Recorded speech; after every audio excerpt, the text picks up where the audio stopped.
Rathore reaction channel को subscribe कीजिए, bell icon पर क्लिक कीजिए और इतिहास की नई जानकारियां पाइए।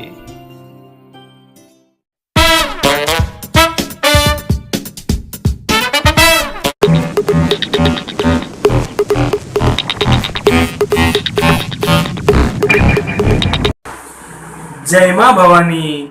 आप सभी का स्वागत है आपके अपने YouTube चैनल राठौर रिएक्शन में। मैं राजबना आज हाजिर हूँ आपके सामने एक और वीडियो लेकर। आज का वीडियो थोड़ा स्पेशल है। आप लोगों को अगर याद हो तो कुछ दिन पहले मैंने एक दो वीडियोज में एक सवाल जारी रखा था कि हम राजपूतों में या किसी और जातियों में भी हो सकता है, लेकिन मैं खासकर जो राजपूतों के बारे में जानता हूँ कि हमारे यहाँ पे जब मेहमान आते हैं तो उन्हें भोजन कराते वक्त एक कोई रिवाज है जिसको निभाया जाता है, मतलब कोई ऐसी परंपरा है। तो आप लोगों को बताना था कि वो परंपरा कौन सी है, लेकिन मेरे पास ज़्यादा उत्तर नहीं आए। तो इससे साबित होता है या तो आप लोगों को वो पता नहीं है, लेकिन मुझे उम्मीद है वो पता सबको है, लेकिन शायद आप लोगों को ध्यान में नहीं आ रही थी वो प्रथा। तो मैं आज आपको बताऊंगा, क्योंकि वो एक ऐसी चीज़ है जो हम सब रोज यूज करते हैं उस प्रथा को, लेकिन हमें पता नहीं है कि उसके पीछे का कारण क्या है। तो चलिए आज हम जानते हैं क्या है वो प्रथा और वो रिवाज और क्या है उसके पीछे का कारण। चलिए शुरू करते हैं। शादी, ब्याह या कोई और प्रोग्राम, हर तरह का कार्यक्रम हमारे जीवन में, हमारे घर परिवार में होते रहते हैं। शायद ही कोई ऐसा हो जिसने ऐसा कोई प्रोग्राम ना देखा हो, क्योंकि ये कॉमन सी बात है। शादी, ब्याह या कोई और कार्यक्रम हो जिसमें मेहमान आए, ऐसा होता रहता है। लेकिन इन सब के बीच एक भोजन ऐसी चीज है जिससे पता चलता है कि हम सामने वाले मेहमान की कितनी इज्जत करते हैं, उन्हें कितना आदर देते हैं, कितना सम्मान देते हैं। तो प्राचीन समय में क्या होता था आपको पता है? खासकर हम राजपूतों में, बाकी जातियों का मुझे ज्यादा नॉलेज नहीं है, अगर आप लोगों को हो तो मुझे कमेंट में बताना। लेकिन क्या होता था कि अभी भी कहीं कहीं होता है, मेरे साइड बहुत है, मेरे गांव की साइड, जैसलमेर साइड, कि भोजन करते वक्त मेहमान जमीन पर बैठकर भोजन करते और बीच में एक बाजोट रखते हैं।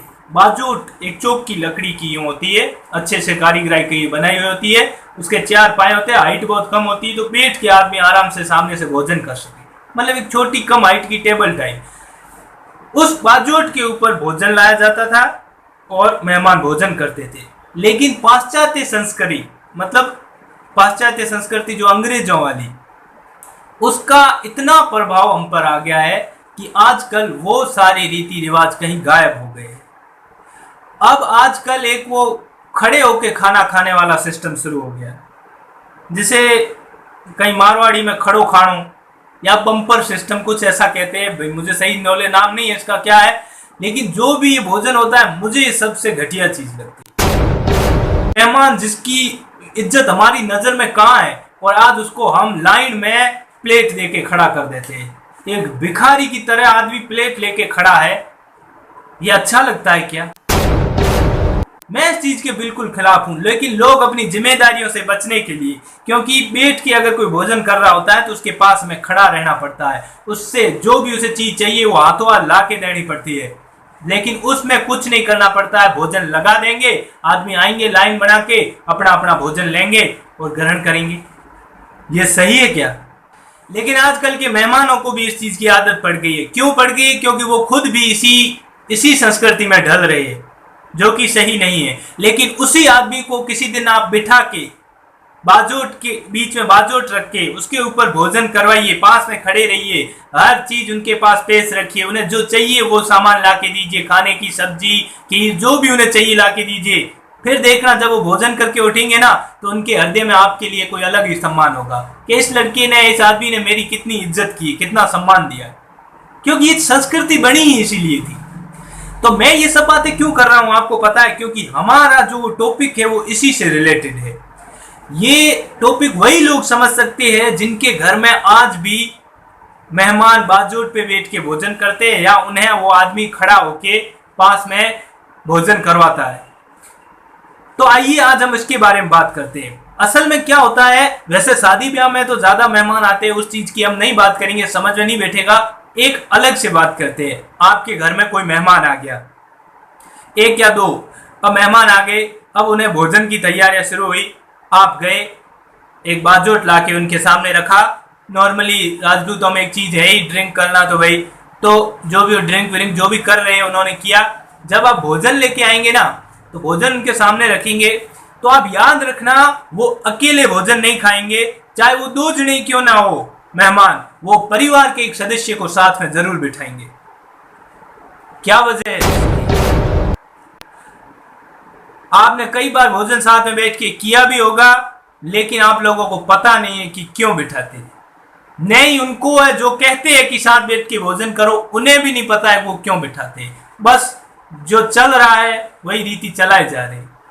दूसरी बात, जैसे ही भोजन शुरू किया उसका कोर उठाया, कोर मतलब निवाला, तो वो निवाला अपने मुंह में न लेकर सामने वाले के मुंह में, घर का सदस्य मेहमान के मुंह में देता है और मेहमान घर के सदस्य के मुंह। ऐसा क्यों? नहीं पता, लेकिन हम सब करते हैं। जो इस तरीके से भोजन किया है उन सबको पता होगा कि हाँ हमने कई बार निवाले दिए हैं मेहमानों को, लेकिन उन्हें ये पता नहीं है कि क्यों।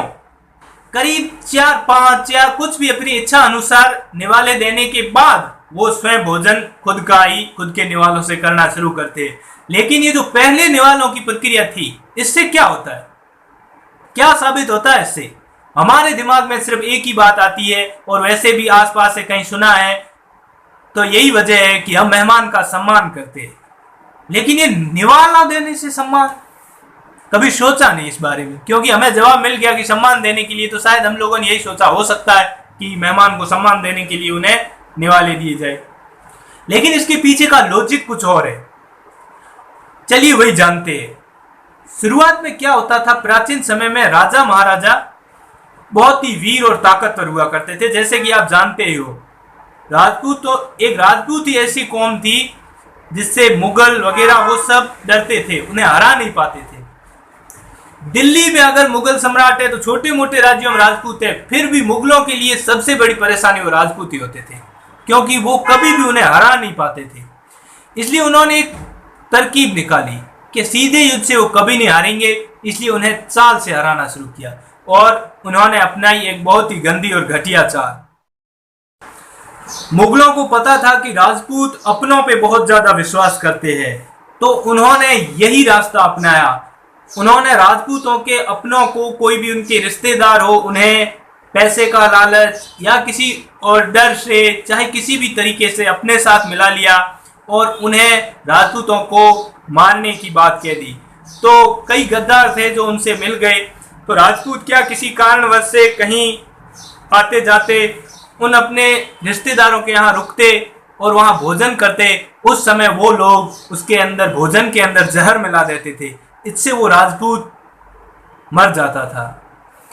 और ये सिलसिला काफी चलने लगा, कई राजपूत इस वजह से मरने लगे और मुगलों की चाल सफल होने लगी। जब राजपूतों ने गौर किया कि ये चीज कुछ ज्यादा ही बढ़ रही है, विश्वासघात के कारण कई राजपूत मर रहे हैं, तो उन्होंने दिमाग लगाया कि अब बहुत हो गया अपनों पे विश्वास करना, अब थोड़ा बहुत सतर्क होना पड़ेगा। इसलिए उन्होंने एक तरकीब अपनाई कि जब भी कोई राजपूत किसी रिश्तेदार के यहाँ भोजन करता, तो वो अपने भोजन का पहला निवाला अपने घर के उस रिश्तेदार के ही किसी सदस्य, घर के किसी सदस्य को देता था। वो उसे अपने साथ भोजन करवाने बिठाता और उसे पहला निवाला देते, ताकि ये साबित हो जाए कि उस भोजन में जहर है या नहीं। और इस तरीके से शक से शुरू हुई एक प्रथा आज एक संस्कार, एक संस्कृति बन चुकी है, और ये बहुत ही प्यारी संस्कृति है। और मुझे उस खड़े होके खाना खाने से ये बैठ के और निवाले देने वाली संस्कृति 1000 गुना अच्छी लगती है। तो मुझे उम्मीद है आप लोगों को ये वीडियो पसंद आया होगा, क्योंकि एक ऐसा रिवाज जो शक की बुनियाद पे शुरू हुआ था और आज हमारी संस्कृति बन गई है, और ये बहुत ही अच्छा और प्यारा रिवाज लगा मुझे कि एक मेहमान को हम सम्मान के लिए उन्हें निवाले देते हैं, चाहे ये किसी भी वजह से शुरू क्यों ना हुआ वो रिवाज, लेकिन आज हमारी दिल के करीब है। लेकिन कई लोग हैं जो पाश्चात्य संस्कृति में आकर उस खड़े खाने के पीछे भाग रहे हैं, जो मेरी नज़र में सही नहीं है। बस आप लोगों से उम्मीद यही करूंगा कि आगे से अगर आपके घर में कोई ऐसा कार्यक्रम हो तो कोशिश ये कीजिएगा कि भोजन बिठा के सबको करवाया जाए, ताकि इससे एक नई शुरुआत हो, हम उस संस्कृति को जो भूल चुके हैं उसे वापस ले आए। और अगर आप लोग निवारण वाला ये रिवाज निभाते थे और अगर आप लोगों को पता नहीं था इसके पीछे की वजह, तो मुझे कमेंट बॉक्स में जरूर बताइए। और अगर आपको पता था तो भी मुझे कमेंट बॉक्स में बताइए। और अगर ऐसी कोई और रिवाज हो जिसके बारे में आपको जानकारी लेनी हो तो मुझे कमेंट कीजिए, मैं उनकी जानकारी प्राप्त करके आपको जरूर बताऊंगा। किसी अन्य जातियों में ये सारे रिवाज निभाने वाला होता हो तो भी मुझे बताइए, और अगर भोजन करते वक्त कोई और रिवाज निभाया जाता हो तो वो भी मुझे बताइए। आप लोग जब हमसे इस तरह कमेंट से बात करते हैं तो बहुत अच्छा लगता है। कोशिश ये करता हूँ हर एक का रिप्लाई देता हूँ, लेकिन कोई अगर छूट जाए तो प्लीज बुरा मत मानिएगा, क्योंकि ज्यादा कमेंट होने की वजह से कोई रह सकता है। उम्मीद है आपको हमारी वीडियो पसंद आया होगा। पसंद आया है तो लाइक करें, शेयर तो करना ही है आपको, और जितना हो सके इसे शेयर कीजिए ताकि ये बात जो मैंने आपको बताई ये ज्यादा लोगों तक पहुंचे। क्योंकि अगर ये वीडियो मैं पहले बनाना चाहता था, लेकिन तब मेरे सब्सक्राइबर बहुत कम थे और मैंने सोचा अगर सब्सक्राइबर कम है तो ये बात ज्यादा लोगों तक नहीं जाएगी। अभी भी ज्यादा तो नहीं, बस 30-31 हजार लोगों का प्यार मेरे साथ है, लेकिन मैं चाहता हूं ये 30-31 हजार लाखों लोगों तक इस बात को पहुंचाएंगे। जितना हो सके नीचे शेयर का ऑप्शन है उसे दबाइए, व्हाट्सएप पे फेसबुक पे शेयर कीजिए, लेकिन डाउनलोड करके शेयर करने से लोग इस चैनल पे नहीं आ सकेंगे, इसलिए हो सके जितना सीधा शेयर कीजिएगा। उम्मीद है मेरा वीडियो पसंद आए तो लाइक शेयर और सब्सक्राइब आपको करना ही है। जय मां भवानी, जय राजपूताना, जय हिंद, बाय। राजपूतियान राखे, पगड़ी री शान राखे, संस्कृति रो ध्यान राखे, पुरखा रो मान राखे। काई बतावा काई लीलो राजस्थान रा।